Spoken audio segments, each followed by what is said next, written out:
In this video, on the style of Japanese bookbinding known as Fukuro-toji or pouch binding, I'm going to demonstrate how to sew the outer binding in the historical variant known as Hemp-Leaf. As always, you start out with your book block with the inner binding sewn and your covers attached. If you're going to be making a lot of books of the same size, I recommend making a template with the holes that you need to punch already punched in. Makes it a lot easier. But assuming you don't have one of those, I'll show you how to do it using measurements. So for starters, as with all of the variants, you start with the basic 4 holes that we did in the 4-hole variant.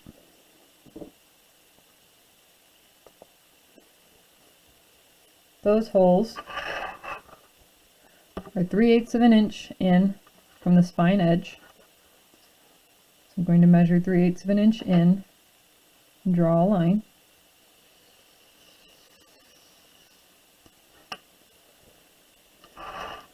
If you're worried about the line showing up when you're done binding, it shouldn't. It should be entirely covered with thread. However, you can, instead of drawing a line, use a scorer to score a line there instead. But to make it easier to see on the video, I'm using a pencil and drawing a line. So the first set, the outer set of holes, is 5/8 of an inch in from the top and bottom edge. I'm going to measure 5/8, place a dot. Do the same thing on the other side.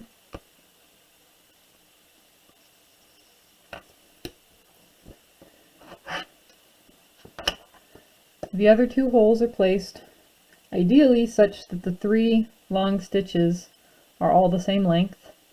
However, for the particular size of book that I'm making, that doesn't work very well.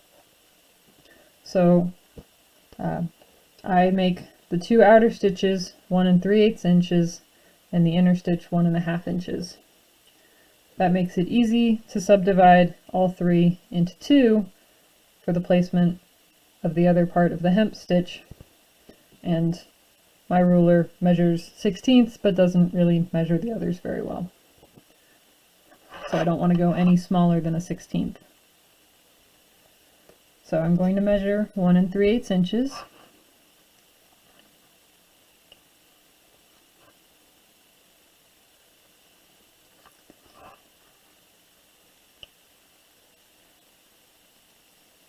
And then double check that that's 1 1/2 in between those 2, and it roughly is. Unless you're a perfectionist, you don't have to get the spots exactly correct. You can also simply eyeball this rather than trying to measure, if that's what you prefer. Now for the extra holes that make this hemp binding rather than the basic 4-hole binding, they're going to be placed halfway between this stitching line and the spine, which is going to be 3/16 of an inch. So I am going to measure 3/16 of an inch and just make a little mark. I'm going to do that on both sides.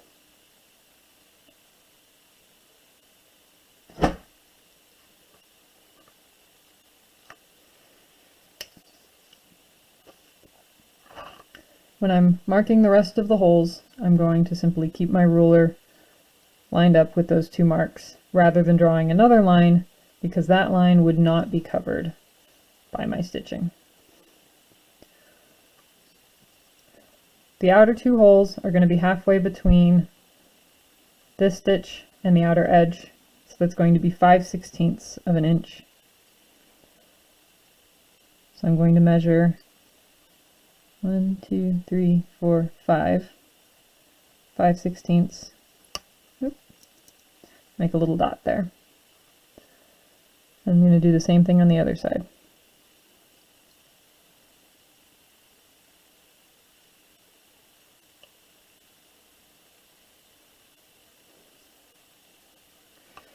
Now these 2 stitches are 1 3/8 inch long, So I want to go halfway between that. That's going to be 11/16 inches. So I'm going to line up an inch mark, doesn't matter which one, with my hole, and then count over 11/16. 1, 2, 3, 4, 5, 6, 7, 8, 9, 10, 11. And place a mark. And I'm going to do the same thing on the other side.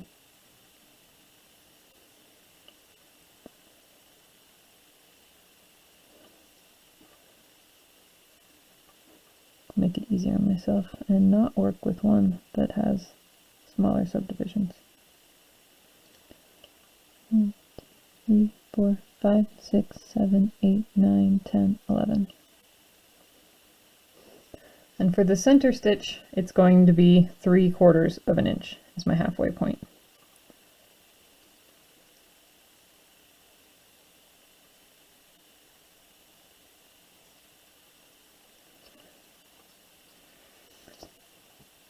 One thing I want to double check that's particularly important with the hemp stitch is I want to make sure that I am not going to be punching through the stitches in my inner binding when I sew my outer binding.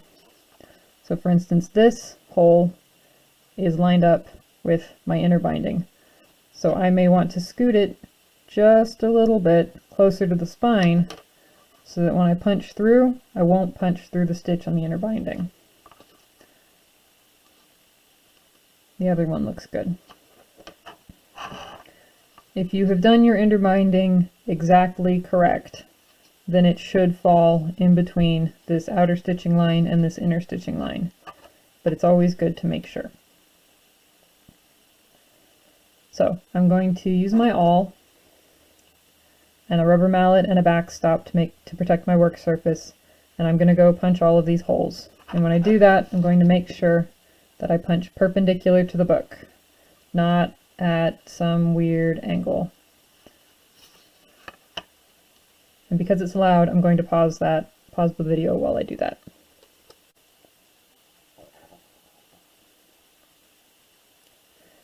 When you're punching your holes, you're going to want to make sure that these 4 main holes are punched a little bit bigger than your other holes, because you're going to be passing your needle through them more times.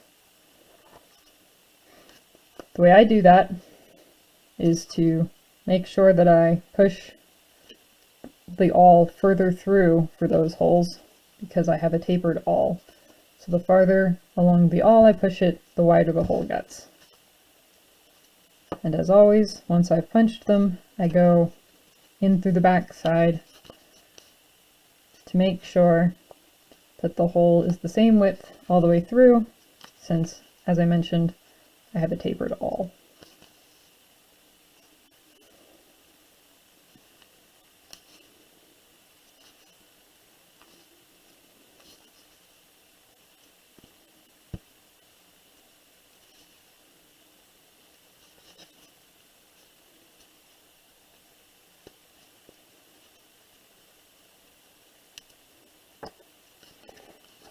And then I'm going to check to make sure that I did not punch through my inner binding stitches. Looks like I punched through one of the threads on the inner binding stitch over here. So it's a good thing that I moved my hole a little bit closer to the spine, or I'd have punched through all of them. Now, as long as the outer binding remains intact, it doesn't really matter if the inner binding remains intact, because it's completely contained within the stitches of the outer binding. However, if your outer binding were ever to unravel, the inner binding would hold your pages together. You might lose the covers, but the rest of your text would still be intact and you could rebind it. So that's why we want to try to make sure not to punch through these stitches if we can avoid it.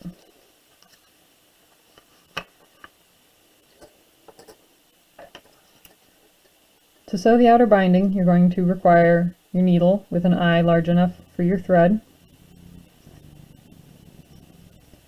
You're going to require thread.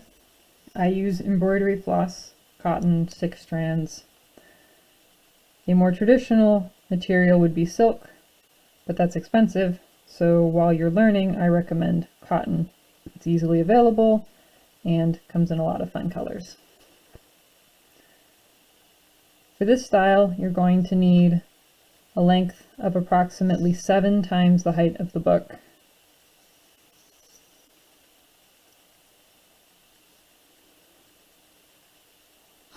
And I like to use a color that contrasts and looks nice with whatever cover I've chosen. You can use whatever you've got.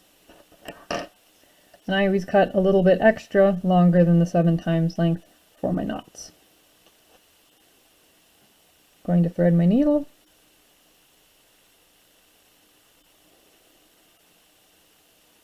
Make a tail and tie a knot in the other end.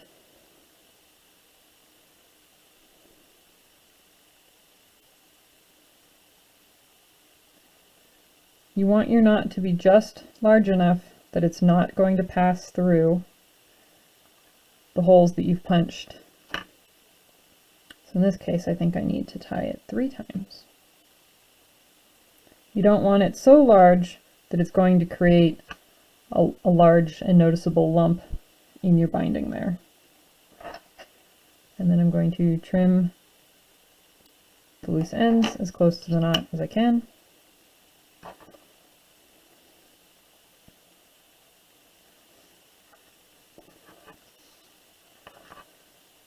With all of the outer binding styles, we start with the second main hole in from this side, and we enter in through the spine, just somewhere in the spine, doesn't really matter where. And you're going to come,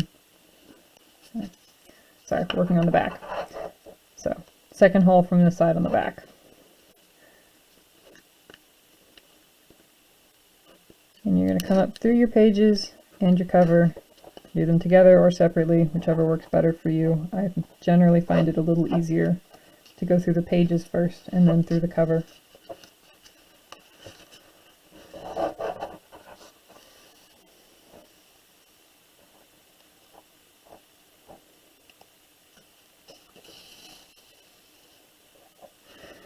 And you're going to want to pull it so that your knot is buried somewhere between this hole and the edge of the spine. You don't want it lined up with this hole because that makes it harder to sew through later.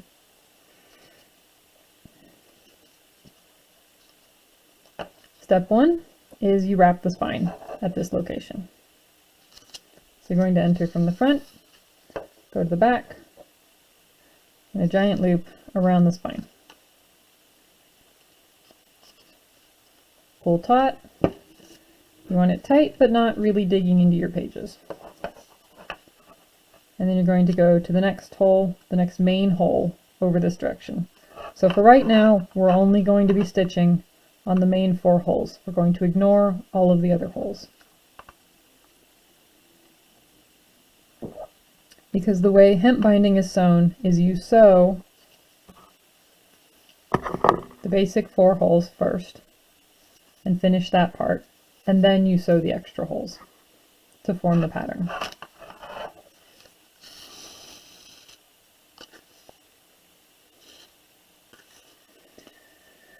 You may catch your thread on the binder's clips, that's fine.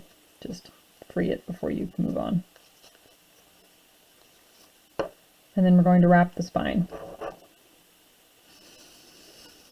So make a giant loop around the spine, and then we tighten it. We want to make sure that our stitches are approximately perpendicular to the edge of the spine. And then we go to the next main hole. And then we wrap the spine.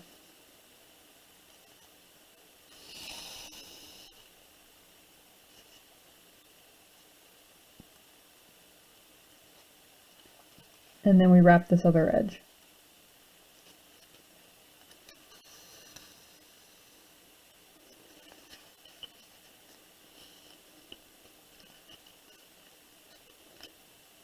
And then we're going to start working our way back.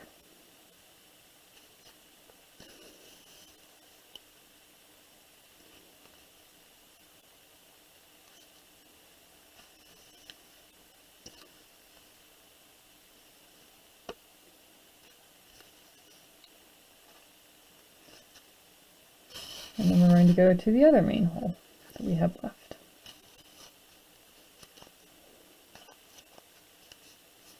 We're going to wrap the spine.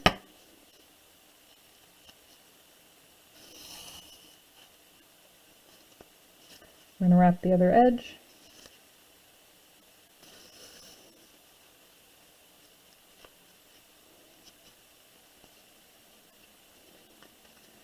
And then we're going to go back to our starting hole.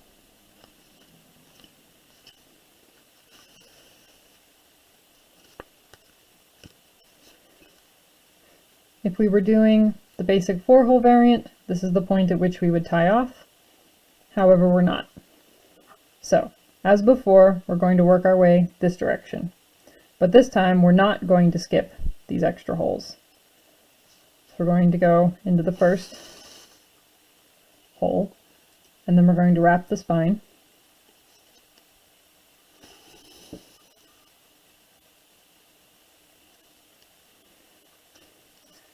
And then we're going to go to the next hole in order, which is going to be one of the main holes. And then we're going to go to the next hole. Basically how it works is you continue moving your way across, and then we're going to go back, and each time you come to a hole that doesn't have the spine wrapped, you're going to wrap the spine.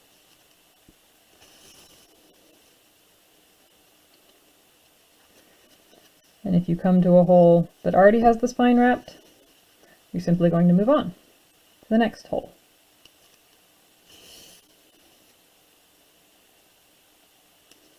And we're going to wrap the spine because it wasn't wrapped yet.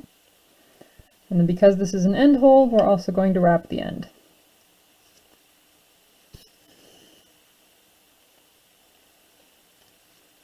And then we've reached the end, so we're going to start working our way back.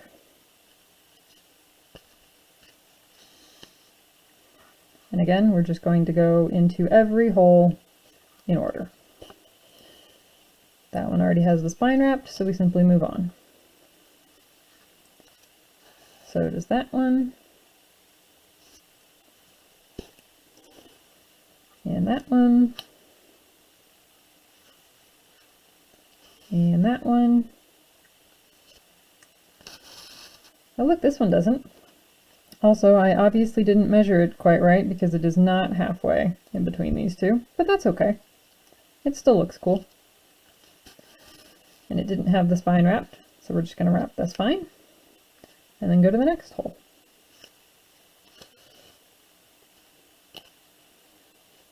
That one has it wrapped, so we move on to the next hole. That one does not have the spine wrapped, so we wrap the spine. And then it's the end, so we wrap the end.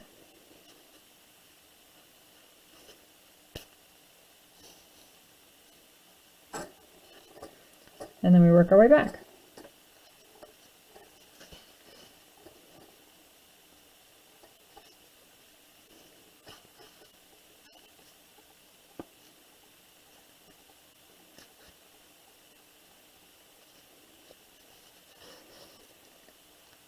And we've once again reached our starting hole.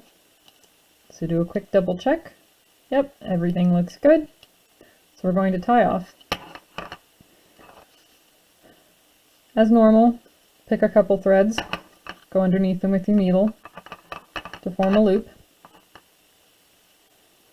Pull the loop tight over top the hole. And then for added security, you can do it again.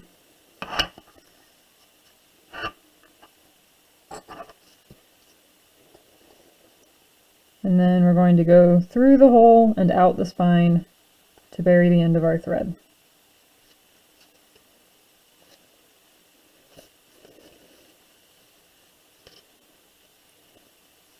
And then we're going to trim the thread, not perpendicular to the book, but off at an angle, as close to the spine as we can.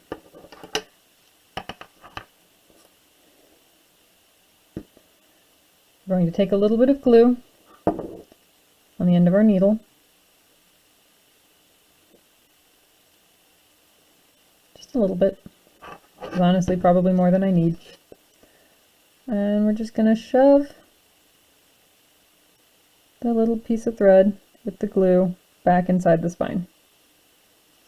Wipe off the excess glue and pinch it down, just for a moment to set the glue. And then clean your needle off. At this point you can take your clips off.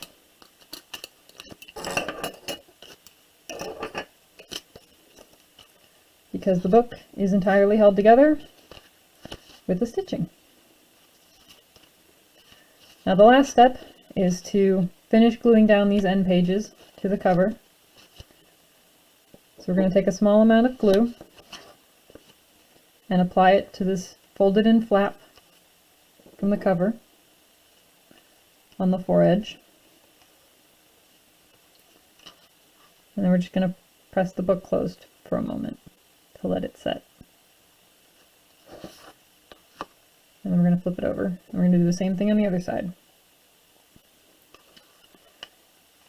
I use rice starch based glue for this, but you can use any kind of starch based glue or a PVA glue, just any kind of glue that dries flexible.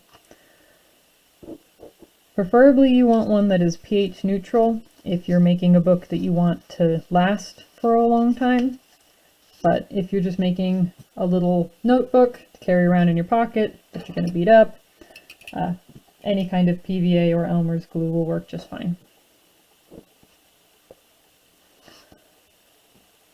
The last step, you're going to put a piece of parchment paper in between your last pages and the rest of your book, so that any glue that seeps out around the edges of your pages won't glue the rest of your book shut.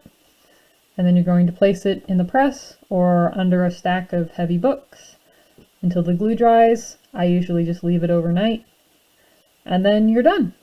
And you have successfully made a book with the hemp binding.